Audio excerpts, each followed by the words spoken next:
मैं तो primary school का मास्टर हूं और हम लोग क्या करते हैं, हमारे मध्य प्रदेश में एक बड़ी समस्या है। हमारे मध्य प्रदेश में मास्टरों को पढ़ाने के अलावा सारे काम दिए गए हैं।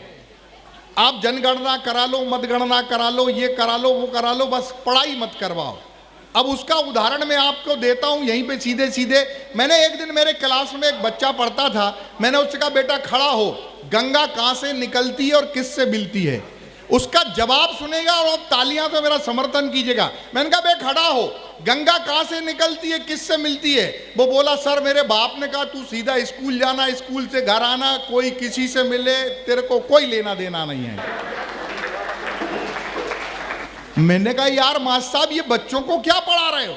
मैंने दूसरे छोरे से कहा, मैंने कहा बेटा बता गंगा कहां से निकलती है, किससे मिलती है? वो बोला सर मेरा मुंह मत खुलवाओ वरना अलीगढ़ में झगड़ा हो जाएगा। मैंने कहा मेरे बाप झगड़ा नहीं होगा, बता, ये साधारण सा प्रश्न है। उसने जवाब दिया सर गंगा रात को 12 बजे निकलती है, कल्लू के लड़के से मिलती है। समस्या इधर फंसी पड़ी है। मैंने मास्टर साहब से पूछा, मैंने मास्टर साहब यार ये बच्चों को क्या पढ़ा रहे हो? बोला, मैंने कहा तुम बताओ गंगा कहां से निकलती है, किससे मिलती है? मास्टर साहब बोले गंगा अमरकंटक से निकलती है। अगर बेरोजगारी पर व्यंग हो जाए तो पूरा सदन तालियां बजाए। मैंने कहा मास्टर साहब गंगा अमरकंटक से नहीं हिमालय से निकलती है। उन्होंने कहा पंडित जी बेटा 2500 रुपए की तनख्वाह में गंगा अमरकंटक से ही निकलेगी। जब तक पूरा वेतनमान नहीं मिलेगा तब तक गंगा हिमालय से नहीं निकल सकती। अच्छा ये हंसता है तो ऐसा लगता है इसने दांत नहीं मांजे 15 दिन से। अच्छा इसकी जुल्फे देख के सलमान खान लग रहा है ये ना। आ जा, हो गया, इतने ऊंचे हाथ करेगा तो भगवान बुला लेगा तुझे। है तो मित्रों 4 पंक्तियां पढ़ता हूं कि जिस दिन से पड़ गया हूं शादी के झमेले में, जिस दिन से पड़ गया हूं शादी के झमेले में, उस दिन से रो रहा हूं किस्मत पे अकेले में। जिस दिन से पड़ गया हूं शादी के झमेले में, उस दिन से रो रहा हूं किस्मत पे अकेले में। पत्नी हमारी देखो एसी में सो रही है, सागर मियां पड़े हैं भैंसों के तबेले में। तालियां जोरदार बजना चाहिए। और इस बात को अगर अपन इसको पर्यायवाची शब्दों में कहें तो आपकी घनघोर तालियों के साथ सुनाता हूं, सुनिएगा, आनंद के में डूब जाइए। कि जब से हुई है शादी यानी पूरी बर्बादी, यातायात जिंदगी का जाम होके रह गया। कि जब से हुई है शादी यानी पूरी बर्बादी, यातायात जिंदगी का जाम होके रह गया। घर में भी काम करूं बाहर भी काम करूं, आदमी में खास था पर आम होके रह गया। रोज रोज मुझको सताए मेरी घर वाली, क्या करूं मैं जोरू का गुलाम होके रह गया। और घर वाली मेरी मुन्नी की तरह से नचती है और संतोष सागर झंडू बाम होके रह गया। समस्या इधर फंसी पड़ी है। पवार राजस्थानी नाम सुना होगा, हल्दी घाटी महाकाव्य जिस व्यक्ति ने लिखा, महाराणा प्रताप की गौरव गाथा इस देश में सर्वश्रेष्ठ शब्दों में अगर किसी ने लिखी है तो पवार राजस्थानी हुआ करते थे, जो हमारे भोपाल में रहे और भोपाल में ही उनका स्वर्गवास हुआ। तब वो कहते हैं कि चाहे जितने धर्म बदल लो पर भगवान नहीं बदलेगा। चाहे जितने धर्म बदल लो पर भगवान नहीं बदलेगा। मौसम के तेवर बदलेंगे पर दिनमान नहीं बदलेगा। बदलेगा बस कफन लाश का पर शमशान नहीं बदलेगा। हम बदलें या तुम बदलो पर हिंदुस्तान नहीं बदलेगा। ऐसे बच्चे क्या कमाल करते हैं, ये मंच पे तो कमाल करते ही हैं लेकिन घर में भी कमाल करते हैं। एक दिन इसके पापा कहने लगे बेटा मैं तेरा ब्याह करवा रहा हूं, दहेज कर रही मांग लेना। ये दहेज में क्या मांग लाया, ब्रज भाषा का छंद है, आनंद लीजिएगा। कि एक बाप अपने बेटा को समझाए रहे हो, बेटा तेरो ब्याह बड़ी धूम से रचाऊंगो। कि एक बाप अपने बेटा को समझाए रहे हो, बेटा तेरो ब्याह बड़ी धूम से रचाऊंगो। मांगूंगो दहेज नहीं करूंगो परहेज मोहे, जितना मिलेगो वैसे दूनों रखवाऊंगो। और इसका जवाब और आपकी समझ लोगों की तालियों की गड़गड़ाहट कि बेटा बोलो बाप से करा दे मेरो ब्याह बापू, मैं भी तो को एक चमत्कार दिखलाऊंगो। और ससुरो कहे गो जो ले जाओ छोरी लाला जी, तो संग में दहेज मेरी सास मांग लाऊंगो। आया मजा? तो दोनों हाथ उठा के ताली बजाओ आप। ये मौज मस्ती का है, यहाँ पुलिस नहीं है, बहुत अच्छा है। किसी ने कहा कि ये ऐसे छीन लेती, मैं एक वो आ गया, ये 4 पंक्तियां किसी की याद आ गई कि जिसने मेरा निकाह कराया परी के साथ, जिसने मेरा निकाह कराया परी के साथ, वो हो गई फरार उसी मौलवी के साथ। जिसने मेरा निकाह कराया परी के साथ, वो हो गई फरार उसी मौलवी के साथ। मैंने भी उसकी बात का ऐसा दिया जवाब, वो मेरी बी के साथ तो मैं उसकी बी के साथ। ये मौज मस्ती की कविता है।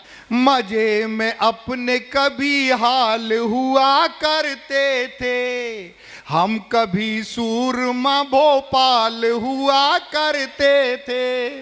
आज ये हाल है उजड़ा है चमन सागर का, कभी गंजे के सर पे बाल हुआ करते थे। ताली ठोको।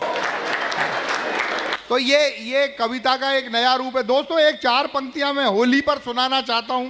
होली पर कि होली में हो हुड़दंग तो होली का मजा है, होली में हो हुड़दंग तो होली का मजा है, घुटती रहे जो भंग तो होली का मजा है। बीबी के साथ होली मनाना तो ठीक है। ताली अब बजाना कि बीबी के साथ होली मनाना तो ठीक है, साली हो अगर संग तो होली का मजा है। और मित्रों, मैं ऐसी रचनाएं नहीं लिखता इसलिए कि मैं लिख तो सकता हूं लेकिन मैंने लिखी नहीं है।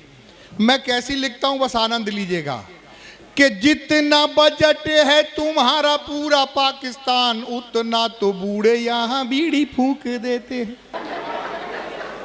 कि जितना बजट है तुम्हारा पूरा पाकिस्तान, उतना तो बूढ़े यहां बीड़ी फूंक देते हैं। जितने की रोटियों को खाते हैं तुम्हारे यहां, इतना तो नेता यहां रोज घूस लेते हैं। और जितनी थुतड़ियां चलाते हैं तुम्हारे नेता, उससे अच्छा तो हमारे कुत्ते भूख लेते हैं। और जितना बजट है तुम्हारी पाक सेनाओं का, उतना भोपाली पान खा के थूक देते हैं। अपना देशभक्ति इतना है। और मित्रों आ जाइए, माता जी आप लोग अंदर आते जाइए। मित्रों मौज मस्ती का कवि सम्मेलन चल रहा है। मेरा छोरा, मैं आपको बताऊं, मेरा छोरा सारे इंग्लिश मीडियम में पढ़ता है। इंग्लिश मीडियम में एक दिन मेरे से बोला, पापा यार आप कहाँ कवि सम्मेलन में मारे मारे फिरते हो। मैंने कहा क्या हुआ? कहला पापा मेरा हिंदी का पेपर है, आप कोई निबंध हिंदी में याद हो तो बताओ। मैं यहाँ पर जितने लोग बैठे आपस में बात न करें। मैंने उससे कहा बेटा मैंने पहली से पोस्ट ग्रेजुएशन गाय के निबंध से ही पास कर ली। हमारी उम्र के ज़माने में गाय का निबंध आता था। मैंने कहा लिख, गाय एक उपयोगी पशु है, उसके 4 पैर होते हैं, 2 सींग होते हैं, गाय घास खाती है, गाय कई प्रकार की होती है, काली पीली सफ़ेद चितकबरी गाय अच्छे प्रकार की होती है। बोले पापा ठीक है, अगर किसी और जानवर पे निबंध आ जाए तो? अबे मैंने कहा तू कभी का लड़का है, तेरा में इतनी अकल होना चाहिए। वो एक काम करना, तू गाय का नाम हटाना, उस जानवर का नाम चिपका देना। तीसरा दिन जब मैं घर पहुंचा, मैंने कहा गुड्डू पेपर हो गया? वो बोला पापा हो गया। मैंने कहा निबंध आया था? वो बोला आया था। अबे मैंने कहा निबंध गाय पे आया था? वो बोला बाप पे आया था। ताली जोरदार ठोको। मैंने अबे तूने क्या लिख दिया? कहता पापा लिख दिया बाप एक उपयोगी पशु है, उसके 4 पैर होते हैं, 2 सींग होते हैं। कमाल तो ये लिखा है कि बाप घास खाते हैं।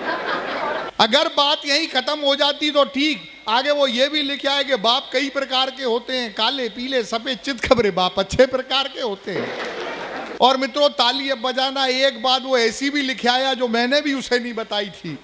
वो ये लिखा है कि बाप सुबह शाम 2 लीटर दूध भी देते हैं। समस्या इधर फंसी पड़ी है। हजारों आंधियां आए, हजारों जलजले आए, हजारों हजारों आंधियां आए, हजारों जलजले आए, ये तूफान अब किसी साहिल के आगे रुक नहीं सकता कि इसके 3 रंगों में हमारा खून शामिल है, किसी के सामने मेरा तिरंगा झुक नहीं सकता। क्षत्रिय समाज के लिए केवल 4 पंक्तियां पढ़ता हूं। पंजाब पुलिस के डीएसपी हैं चरणजीत सिंह बशर। अगर आपको वो उससे अच्छी बात दुनिया में किसी ने नहीं लिखी।